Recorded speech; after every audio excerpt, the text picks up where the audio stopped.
vanhojen päivää aasialaisena suomalaisessa lukiossa. Heräsin 5 ja aloitin tekemään meikkiä puoli tunnin päästä. Kaveri teki mun meikin ja 2 muuta kaveria autoa myös, niin on tosi kiitollinen siitä.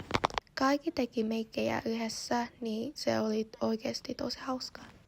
Ja mun kaveri auto mua tekee hiukset, niin kaikki oli basically ilmasta. Sitten se oli valmis joskus 7 aikaan ja sitten meidän International Students ohjaaja auto mua laittaa mun vanhemman kunnolla ja sitten se vei meidät autolla koululle 9.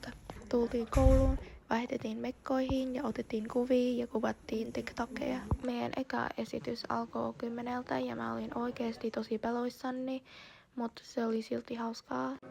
Tein kyllä pari videota, mutta ei se mitään, se on vaan hauskaa eikä ketään oikeasti kiinnostaa. Sitten meillä oli lounas 11. Meille tarjottiin semmoista BBQ pulled meat juttu perunoiden kaa ja sitten oli salaatibuffetti. Juomaksi sai valita maitoa, mehua, vettä, kahvia tai teetä ja lopuksi saatiin suklaakakku. Ruoan jälkeen otettiin vielä vähän lisää kuvia ja sitten mä ja mun kaverit mentiin kauppaan ostaa ruokaa jatkoille.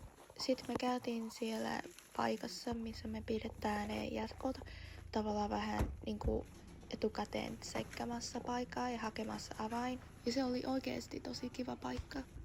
Sen jälkeen me meni hetkeksi kotiin leppäämään. Sitten joskus 5 aikaan menin takaisin koululle. Vaihdettiin taas mekkot päälle ja mä vähän korjasin mun mekkiä.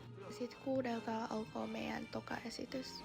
Sen jälkeen me otettiin vielä kuvia kaikkien kaa ja sitten valitettavasti meidän piti siivottaa kaikki. Se kesti tavallaan ihan sikakauan, varmaan joku tunti tai 2. Sitten me mentiin kotiin, vähän leppää ja valmistautuu.